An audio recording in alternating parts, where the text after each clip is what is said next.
উলামায়ে কেরাম মানে হচ্ছে কিছু ওয়াজ করবেন আর মাঝে মাঝে আমাদের দাওয়াতে সাড়া দিবেন, একটু দাওয়াত জিয়াফত খাবেন, বাস তাইলে উলামায়ে কেরামের দায়িত্ব পালন হয়। তারেককে বলতে চায় প্রধানমন্ত্রী, যে জুতা নিক্ষেপ করেছে তাকে এখনই ধরো, তাকে জেলখানায় নিক্ষেপ করো। এই চিত্র যদি খালেদা জিয়া দেখতেন তিনি কখনো সহ্য করতেন না। সারা জীবন তিনি আল্লামা সাইদি সাহেব, কামালউদ্দিন জাফরি হাফিজাহুল্লাহর পরামর্শক্রমেই তিনি নিজের জীবন চালনা করেছেন। বলতে বলতে জামাত ইসলামীকে মুসলমানই মনে করতেছেন। ওই শব্দটা আমি আর বললাম না যে কি বলতেছে আর কি। ভ্রাতৃত্বের বন্ধনে এগিয়ে যাব, আগামীর বাংলাদেশ ইসলামীর বাংলাদেশ হবে ইনশাআল্লাহ। এদেশে ভারতীয় এজেন্ডা বাস্তবায়ন করার লিডার হিসেবে কোনো আলেম যেন ব্যবহৃত না হয়। এদের দিকে তাকাইলে মনে হয় ওরা জাতিকে সংশোধনের দায়িত্ব নেয় নাই। ওদের দিকে তাকাইলে মনে হয় ওরা এলেম আল্লাহর জমিনে আল্লাহর দিন কায়েমের জন্য শিখে নেয়, শুধুমাত্র মাল কামাইবার জন্য, পকেট ভারী করবার জন্য। আগামী সংসদে আপনারা দেখতে পারবেন মাননীয় বিরোধী দলীয় নেতার যে ভূমিকা সংসদে হবে, জাতি আরো আশাবাদী হয়ে উঠবে ইনশাআল্লাহ। কেন একজন আলেম একটি ইসলামী দল আরেকটি ইসলামী দলের বিরুদ্ধে কথা বলবে? তাহলে যে ইসলামের আদর্শের শত্রুরা হাসে। আজকে সম্মানিত উলামায়ে কেরামের কাছে আমি এই হাদিসের আলোকে এই আহ্বানটুকুই রাখবো, আমরা এই 5টি গুণাবলী অর্জন করে কে আমাদেরকে কি বলেছে ওগুলো আমাদের দেখার দরকার নাই। লিল্লাহে তাকবীর।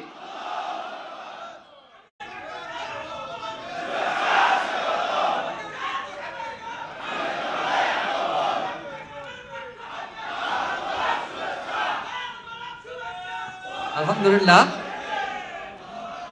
কোন মন্ত্রীর কাছে অনুমতি আনতে হবে সেই মন্ত্রীর নামটা আমরা জানতে চাই। আওয়ামী লীগের আমলে এই বেয়াদবি করা হয়নি যে বেয়াদবি তোমরা এখন করেছো। কারণ আওয়ামী লীগের সময় যখন কোনো হলের ফাইনাল ডেস্টিনেশন হয়েছে সেখানে প্রোগ্রাম করা সম্ভব হয়েছে। এখানে প্রোগ্রামের টাকা নেওয়া হয়েছে, সব নেওয়া হয়েছে, স্লিপ পর্যন্ত দেওয়া হয়েছে, তারপরে কোন ইঙ্গিতে তোমরা এটা ক্যান্সেল করেছো? রাসূল সাল্লাল্লাহু আলাইহি সাল্লামকে আল্লাহ রাব্বুল আলামিন বলছেন সেলমান কাতা কয়ফু আমান যালামা, কিন্তু কাদের জন্য? কাদের জন্য? যারা আমাদেরকে মারবে না, যারা আমাদের সাইদির গায়ে জুতা নিক্ষেপ করবে না। তারেককে বলতে চায় প্রধানমন্ত্রী, যে জুতা নিক্ষেপ করেছে তাকে এখনই ধরো, তাকে জেলখানায় নিক্ষেপ করো। এই চিত্র যদি খালেদা জিয়া দেখতেন তিনি কখনো সহ্য করতেন না। সারা জীবন তিনি আল্লামা সাইদি সাহেব, কামালউদ্দিন জাফরি হাফিজাহুল্লাহর পরামর্শক্রমেই তিনি নিজের জীবন চালনা করেছেন। দুটি সূরাতে আল্লাহ রাব্বুল আলামিন একই আয়াত এনেছেন। সূরা আম্বিয়া 92, ইন্না হাযিহি উম্মাতুকুম উম্মাতান ওয়াহিদা আনা রাব্বুকুম ফা'বুদুন। আমরা একটা উম্মত, এক আল্লাহর ইবাদত করতে হবে। সূরা মুমিনুনের 52তে আল্লাহ বলছেন ইন্না হাযিহি উম্মাতুকুম উম্মাতান ওয়াহিদা আনা রাব্বুকুম ফাত্তাকুন। আমাকে ভয় করো। একটা উম্মত, আমরা একটা উম্মত হয়ে থাকতে চাই, কিন্তু উলামা উম্মতি উমানা উম্মতি, আলেমরা হলো জাতির হেফাজতগার। আমাদের ঐক্যের প্রতীক ছিল আল্লামা দেলাওয়ার হোসেন সাঈদী। তার মৃত্যুর পরেও যদি তার উপর কোনো আঘাত আসে এটা আমরা সহ্য করে নেব না, যেই কেন্দ্র থেকেই আসুক। কারণ আলেমদের সাথে এহানত করা, আলেমদের সাথে বেইজ্জতিমূলক আচরণ করা, এটা কুফরির শামিল। নবীকে কষ্ট দেয়া, আলেমদেরকে কষ্ট দেয়া। আমরা যেন আমাদের আমানতদারিতার সাথে আমাদের দায়িত্ব আমরা পালন করতে পারি। আল্লাহ আমাদেরকে তৌফিক দান করুক। আসসালামু আলাইকুম ওয়া রাহমাতুল্লাহি ওয়া বারাকাতুহু। সব আলেমদেরকে যদি ডাকা হয় তাহলে সরোয়ার্দী উদ্যানেও আসবো না। প্রয়োজনে একবার ডাক দেওয়ার দরকারও হইতে পারে। তাতে তো সবাই রাজি আছেন তো সবাই? সম্মানিত উলামায়ে কেরাম, আমি এবার আর একটা প্রোগ্রামে যাব যে আমাদের গাইবান্ধা যে স্কুলের কমিটিকে কেন্দ্র করে একজন ভাই শাহাদাত বরণ করেছেন, সাথে সাথেই আরেকজন খুব আহত ছিলেন, উনি আজকে ইন্তেকাল করেছেন। তার জানাজা হবে 12:15টায় ইবনে সিনা হাসপাতালে, মেডিকেল কলেজ হাসপাতালে। এই জন্য আমি বক্তব্য রাখবো না, শুধু কয়েকটা বিষয়ে একটু দৃষ্টি আকর্ষণ করেই আমার কথা শেষ করব। আমি আগের বক্তৃতা তো শুনি নাই, শুধু আমাদের ডক্টর সামাদ ভাইয়ের বক্তব্য শুনলাম। উনি চমৎকার করেই এই জিনিসটা ইখতিলাফ, ইত্তেহাদ ইত্যাদি বুঝাই দিচ্ছেন। আর এটা আপনারা নিজেরাও বুঝেন এবং নিজেরাও অন্যদেরকে বুঝান। এখানে জ্ঞান দেওয়ার জন্য খুব বেশি বক্তৃতার দরকার কি? একমত না আমার সাথে আপনারা? হ্যাঁ, কেউ বলতেছেন যে না, আবার কেউ বলতেছে হ্যাঁ। এখানে সবাই আমরা যারা উপস্থিত হয়েছি সবাই জ্ঞানী এবং বুঝি।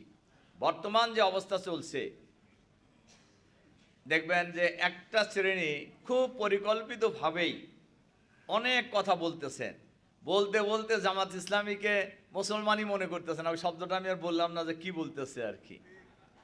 মাওলানা সৈয়দ আবুল আলা মওদুদী রহমতুল্লাহ আলাই বানিয়ে জামাত, উনি এদের সম্পর্কে বললেন যে আমি যদি এদের জবাব দিতে যাই তাহলে আমার আসল কাজ আমি করব কখন, যার কারণে উনি এর জবাব আসলে দিতেন না। অনেকেই বলেন যে মাওলানা জবাব দিলেন না কেন ওই সময়। ওনার বক্তব্য ছিল যে আমি যদি ওই প্রশ্নের জবাব দিতে থাকি তাহলে আমি আসল কাজ আমি করতে পারবো না। আমাদের চিন্তা এটাই থাকা উচিত, তার কারণ এটা আল্লাহর উপর ছেড়ে দিয়ে আমরা আমাদের কাজ চালিয়ে যাব ইনশা আল্লাহ। এদেশের ওলামায়ে কেরাম অলমোস্ট ম্যাক্সিমাম এখন একামতে দিনের আন্দোলনকে বিজয়ী করার পক্ষের দলের। এবার কোন সন্দেহ আছে? মোটেই না। কাজেই আমরা কয়েকটা জিনিস খেয়াল রাখবো। এক নাম্বার হলো, এটা হয়তো বলাও হয়ে গেছে, বিতর্কিত কোনো বক্তব্যে আমরা যাব না কোনো সময়। এটা যাওয়ার মধ্যে কোনো ফায়দা নাই, কল্যাণ নাই। আমাদের নীতি কোরআনের নীতি, ইদফা বিল্লাতি হিয়া হাসান। আমাদের এই নীতিটাই আমাদের দৃঢ় থাকতে হবে, মজবুত থাকতে হবে। 3, ওলামায়ে কেরামের আমি সহ আমাদের আরো পড়াশোনায় মনোনিবেশ করা দরকার। ভাঙ্গা ভাঙ্গা পড়াশোনা দিয়ে আসলে দিনকে বিজয়ী করার আন্দোলনে ওলামায়ে কেরাম তো ওরাসাতুল আম্বিয়া হিসাবে মূল আন্দোলনের নেতৃত্বে ওলামায়ে কেরামই থাকা উচিত। সেটা থাকতে হলে দিনের জ্ঞান, দুনিয়ার জ্ঞান, সব জ্ঞানের দিক থেকেই আমাদেরকে আরো অগ্রসর হইতে হবে। সম্মানিত ওলামায়ে কেরাম, আমাদের বক্তব্য কোরআন হাদিসের আলোকে যদি আমরা দিতে থাকি সারা দিন দিলেও শেষ হবে না। কাজেই অন্যের প্রশ্নের জবাব দেওয়ার সময় নষ্ট করার কোনো প্রয়োজন নাই। সব শেষ কথা, আমাদের বক্তব্যের চূড়ান্ত টার্গেট থাকা উচিত একামতের দিনের আন্দোলনকে বিজয়ী করা। আমরা অনেক সময় একটু সুবিধা খুঁজি যে একামতের দিনের কথা কইলেই সমাজে আবার মনে করে তো যে লোক তো জামাত ইসলামীর লোক, আছে না এরকম? এইটা মনে করবে বিদায় সঠিক কথাটা আমরা সময় মতো বলিনি। এটা যেন আলেমদের না হয়, আমি আপনাদের কাছে অনুরোধ রাখতে চাই যে আমরা এই বাংলাদেশে একামতে দিনের ভিত্তিতে জনগণকে ঐক্যবদ্ধ করে ওলামায়ে সাথে ওলামায়ে কেরামের নেতৃত্বে এই বাংলাদেশে আগামী দিনে দিনের বিজয় ঝান্ডা আমরা উড়াবো ইনশা আল্লাহ। এই বাংলাদেশ দেখবেন ইতিমধ্যেই আমাদের জাতীয় সংসদের স্পিকারও বলছে জামাত ইসলামী অপেক্ষমান সরকারি দল। ইনশাআল্লাহ আমরা ক্ষমতায় যেতে চাই, ক্ষমতায় জন্য নয়, আমরা ক্ষমতায় যেতে চাই দিনকে বিজয়ী করার জন্য, বাংলাদেশের সর্বস্তরের দিনকে আকিমুদ্দিনের এই ঝান্ডাকে উড়ানোর জন্য। আসুন আমরা সবাই মিলে সামনে এগিয়ে যাই। এটাই হোক আজকের এই সম্মেলনের অঙ্গীকার। আল্লাহ হাফেজ। আসসালামু আলাইকুম ওয়া রাহমাতুল্লাহি ওয়া বারাকাতুহু। জমিনে আলেমদের উদাহরণ হচ্ছে আকাশে তারকার মতো, ইহুদাদা বিহা ফি যুলুমাতিল বাররি ওয়াল বাহর। আকাশে তারকার মাধ্যমে রাতের আধারে দেখা যায় যে যারা পথিক নৌযান চালায় এবং যারা মরুভূমিতে চলে তারা রাস্তা চেনে। ফাইজা ইনতামাসাতিন নুজুম আওশাকা আন তাদিল্লাল হুদা। যখন তারকাগুলো নিভে যায় তখন পথিক পথ হারায়। তো আলেমরা যখন বিভ্রান্ত হবে, ইখতিলাফ তৈরি করবে, তাযহাবারি হুকুম, আলেমদের ইজ্জত সম্মান কমে যাবে, জাতি পথহারা হয়ে যাবে। এজন্য আমরা কোনো বিভেদ তৈরি করতে চাই না। আলেমরা হচ্ছে জাতির জন্য হাদি। হাসান আল বসরি রাহিমাহুল্লাহ বলছেন, লাউলাল উলামা লাসারান নাস মিসলাল বাহাইম। যদি আলেমরা না থাকে, আলেমরা না থাকতো, মানুষগুলো পশুতে পরিণত হয়ে যেত।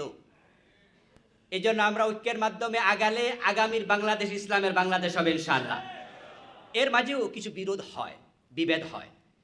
আমরা আলেমদের বিরুদ্ধে কথা বলে আমাদের জিহ্বাকে অপবিত্র করতে চাই না। আমরা তখন ধৈর্য ধারণ করবো ইনশাআল্লাহ। আপনারা পত্রপত্রিকায় মিডিয়ায় দেখছেন যে আমাদের বিরুদ্ধে অনেক কথা হচ্ছে, আমরা যেন তাদের বিরুদ্ধে কথা না বলি। আহমদ ইবনে হাম্বল রাহিমাহুল্লাহ বলেছেন, লুহুমুল উলামা মাসমুমা মান শাম্মাহা মারিদা ওয়া মান আকালাহা মাতা।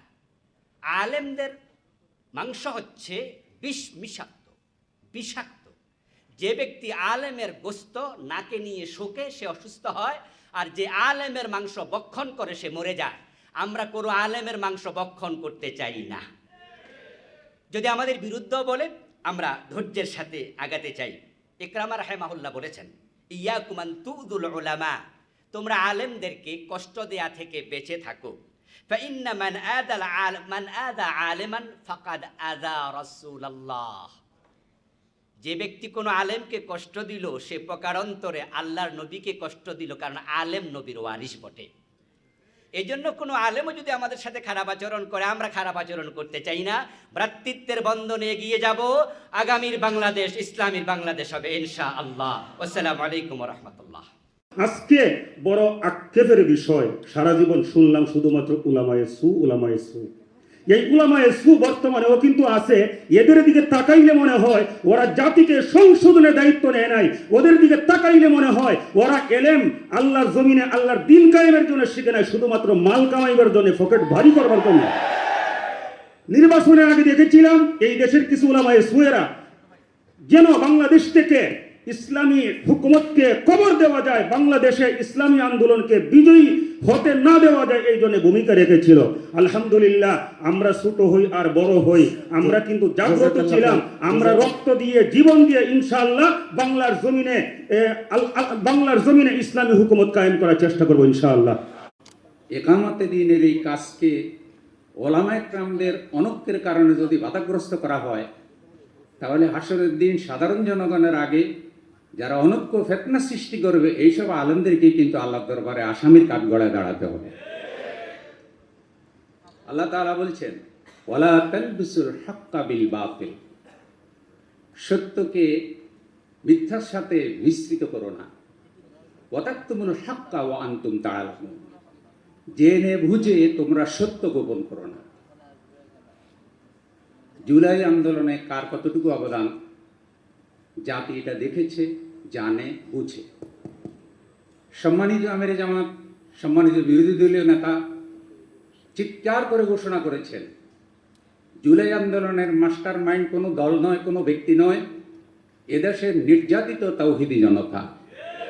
কিন্তু কোনো আলেমের পক্ষ থেকে যদি এরকম অভিযোগ করা হয় যে অমুক দল জুলাই আন্দোলনের মাস্টার মাইন্ড দাবি করেছে, এটা হলো জেনে বুঝে সত্য গোপন করা এবং জাতিকে বিভ্রান্ত করা।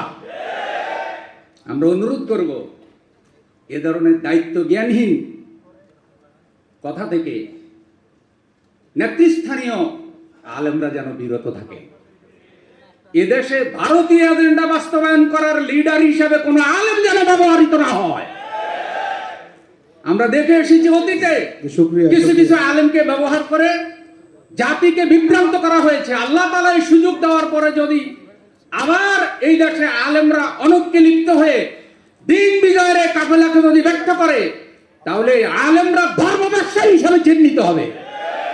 ডিভাইসের মাধ্যমে বিভিন্ন জায়গায় তাদের লুকানো ডিভাইসের মাধ্যমে আমাদেরকে বিব্রতকর অবস্থার মধ্যে ফেলানোর জন্য ব্যাপকভাবে ষড়যন্ত্র শুরু হয়েছে। আমাদের চোখ কান খোলা রাখতে হবে। একটা কথা বলেই শেষ করব, সংসদের ভিতরে আছি। আগামী সংসদে আপনারা দেখতে পারবেন মাননীয় বিরোধী দলীয় নেতার যে ভূমিকা সংসদে হবে, জাতি আরো আশাবাদী হয়ে উঠবে ইনশাআল্লাহ। এবং ভিতর থেকে যে মেসেজ আমি আপনাদেরকে দিতে চাই, ওই সংসদ আলেমদের জন্য প্রস্তুত হয়ে আছে। আপনারা এই জাতির নেতৃত্ব নেওয়ার জন্য, নেতৃত্ব দেওয়ার জন্য প্রস্তুতি গ্রহণ করতে রাজি আছেন কি ইনশাআল্লাহ? ওয়ালা তাহিনু ওয়ালা তাহজানু ওয়া আনতুম লা আলাউনা ইন কুনতুম মুমিনিন। আল্লাহ আমাদের বিজয় দান করুন। সংসদের ভিতরে, সংসদের বাইরে আমাদের সাথে কারো কোনো দ্বন্দ্ব থাকবে না, তবে অন্যায়ের সাথে আমাদের কোনো আপোষ থাকবে না। আমরা যেন সকলে দায়িত্ব পালন করতে পারি। আল্লাহ আমাদের সকলকে নিজ নিজ দায়িত্ব পালনের জন্য কবুল করুন। আমার জন্য দোয়া চাই। আসসালামু আলাইকুম ওয়া রাহমাতুল্লাহ। الله وبركاته إن الحمد لله والصلاة والسلام على رسول الله صلى الله على سيدنا محمد وآله وأصحابه وبارك وسلم আজকের কেন্দ্রীয় ওলামা প্রতিনিধি সম্মেলনের সম্মানিত সভাপতি, সম্মানিত সঞ্চালক, মঞ্চ উপবিষ্ট অতিথিবৃন্দ, মেহমানবৃন্দ, হাজারাত উলামা ইকরাম, রব্বুল আলামিনের শুকরিয়া, আলহামদুলিল্লাহ। রাসূল করিম সাল্লাল্লাহু আলাইহি ওয়াসাল্লামের প্রতি সালাত এবং সালাম প্রেরণের পর আমরা এখানে আলোচনা শোনার জন্য এসেছি। তারপরে যেহেতু আদিষ্ট হয়েছি, রাসূল করিম সাল্লাল্লাহু আলাইহি ওয়াসাল্লামের অসংখ্য মুখনিসৃত বাণী, হাদিস সমাহার থেকে একখানা হাদিস আপনাদের সামনে উপস্থাপন করে আমি আমার কথা শেষ করব ইনশাআল্লাহ। قال رسول الله صلى الله عليه وسلم إن لله أهلين من الناس قالوا ومن هم يا رسول الله قال رسول الله صلى الله عليه وسلم قل هم أهل القرآن أهل الله وخاصته رواه মুসনাদ আহমদ। রাসূল করিম সাল্লাল্লাহু আলাইহি ওয়াসাল্লাম বলেন, মানুষদের মধ্য থেকে আল্লাহ পাক রব্বুল আলামিনের একটি পরিবার রয়েছে। এই কথাটা শোনার পর সাহাবায়ে ইকরাম রাসূল সাল্লাল্লাহু আলাইহি ওয়াসাল্লামের দিকে তাকিয়ে রইলেন। কয়েকজন প্রশ্ন উঠালেন, ওমান হুম ইয়া রাসূলুল্লাহ, এই মানুষগুলো কারা যারা আল্লাহ পাকের পরিবারের অন্তর্ভুক্ত? তখন রাসূল সাল্লাল্লাহু আলাইহি ওয়াসাল্লাম বলছেন, হুম আহলুল কোরআন আহলুল্লাহি ওয়া খাসাতাহু, তারা হচ্ছে আহলুল কোরআন, আর এরাই হচ্ছে আল্লাহ পাকের পরিবারের অন্তর্ভুক্ত। এখন আহলুল কোরআন কারা? আমাদের দেশে প্রচলিত যে আহলুল কোরআন নামধারী রয়েছে, যারা হাদিস মানে না, এরা নয়। আহলুল কোরআনের জন্য মুহাদ্দিসিন ইকরাম 5টা কথা বলেছেন। 1 নাম্বার, যারা বিশুদ্ধ কোরআন তেলাওয়াত করে। 2, যারা কোরআনুল কারীমকে স্টাডি করে, অধ্যয়ন করে, বুঝে শুনে পড়ে। 3, যারা মানুষের নিকট এই কোরআনুল কারীমের দাওয়াতটাকে পৌঁছায় দেয়। 4, নিজেরা এই কোরআনুল কারীমের আলোকে চলে। 5, আল্লাহর জমিনে এই কোরআনকে প্রতিষ্ঠার জন্য চেষ্টা চালিয়ে যায়। আজকে সম্মানিত উলামা ইকরামের কাছে আমি এই হাদিসের আলোকে এই আহ্বানটুকুই রাখবো, আমরা এই 5টি গুণাবলী অর্জন করে কে আমাদেরকে কি বলেছে ওগুলো আমাদের দেখার দরকার নাই। আমরা আমাদের মূল টার্গেটে পৌঁছতে পারছি কিনা, আমরা কাজ করছি কিনা, সেই বিষয়ে আমরা খেয়াল রাখবো ইনশাআল্লাহ। আসসালামু আলাইকুম ওয়া রাহমাতুল্লাহ। জাযাকুমুল্লাহ খাইরান। যারা আমাদেরকে বিভিন্ন কথা বলে কর্নার করতে চায়, তারা বলবে যে না, ইনশাআল্লাহ আমরা সবাই সম্মিলিতভাবে চলব। বাংলাদেশ জামাত ইসলামী আমরা ওলামা বিভাগের মধ্য দিয়ে ঐক্যের এই ধারাটা চালু রেখেছি, সমুন্নত করতে চাই, মঞ্জিলে পৌঁছতে চাই। পারা যাবে ইনশাআল্লাহ। এই জন্য স্লোগান কি? মতবিরোধ নয়, ঐক্যই করি। আচ্ছা বলেন, আমাদের সবচেয়ে শত্রু হলো ইবলিশ। ইবলিশকে আমাদেরকে ঐক্য করতে দেবে? দেখুন, কারণ আগামী দিনের বাংলাদেশ মানুষ দেখতেছে, জাতির সঞ্চয়ের জন্য টুপি দাড়ি দেখা যায়, মানুষের মধ্যে আনন্দের বন্যা আসে। এতগুলি লোক দাড়ি টুপি সংসদে কথা বলছে, এইভাবে যদি পুরো সংসদে আলেম ওলামাদের প্রতিনিধিত্ব হয়, তাহলে আরো কত ভালো হয়ে যাবে। তাহলে ইন্নাল্লাহা ইয়ামুরু বিল আদলি ওয়াল ইহসান ওয়া ইতাই যিল কুরবা ওয়া ইয়ানহা আনিল ফাহশাই ওয়াল মুনকারি ওয়াল বাগি ইয়াইযুকুম লাআল্লাকুম তাযাক্কুরুন আয়াত বাস্তবায়িত হবে। এই আয়াত খুতবাতে পড়েন কিনা? তো বাস্তবায়ন করি। আল্লাহ ওয়াফিকনা, আল্লাহ তৌফিক দান করো, লিতাসিস আকামিস সুন্নাহ ওয়াল কুরআন। খুতবাতে বলি এগুলি মুখের কথায় আসবে না। হ্যাঁ, ওই দোয়া বাস্তবায়িত হবে যখন সব দাড়ি টুপিওয়ালাদের প্রতিনিধিত্ব সংসদে আরো বেড়ে যাবে। ঝগড়া করলে প্রতিনিধিত্ব বাড়বে না, শত্রুরা সুযোগ পাবে। এই জন্যে সব মহল কে আমাদের দাড়ির বিষয়বস্তু বানাইতে হবে। তাদেরকে দিনের ইসলামের দাওয়াত না, তাদের কাছে আমাদের আবেদন থাকবে, আসেন ঐক্যের কথা বলে। কেন একজন আলেম একটি ইসলামী দল আরেকটি ইসলামী দলের বিরুদ্ধে কথা বলবো?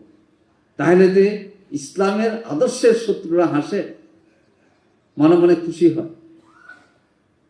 প্রিয় ভাইরা, এখন থেকে শুরু হয়ে আমাদের প্রোগ্রাম আশা করি আমরা দুপুরের আগে শেষ করব।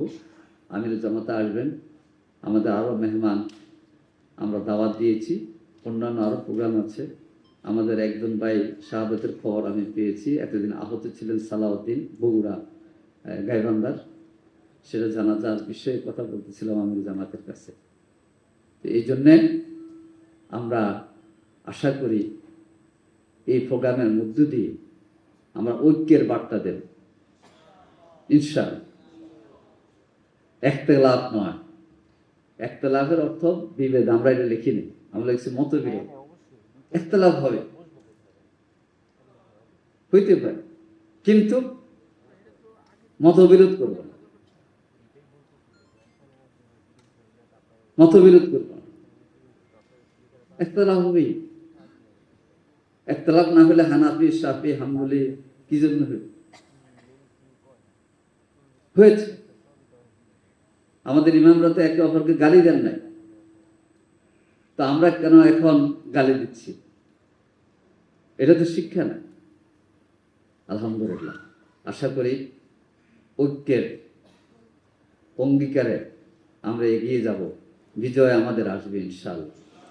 আপনাদের সকলকে সুন্দরভাবে প্রোগ্রাম উপভোগ করার জন্য অনুরোধ জানিয়ে এবং মহান রব্বুল আলামিনের সাহায্য কামনা করছি। ইয়াকা না'বুদু ওয়া ইয়াকা নাস্তাঈন। সুবহানাকাল্লাহুম্মা ওয়া বিহামদিক আশহাদু আল্লা ইলাহা ইল্লা আনতা আস্তাগফিরুকা ওয়া আতুবু ইলাইক।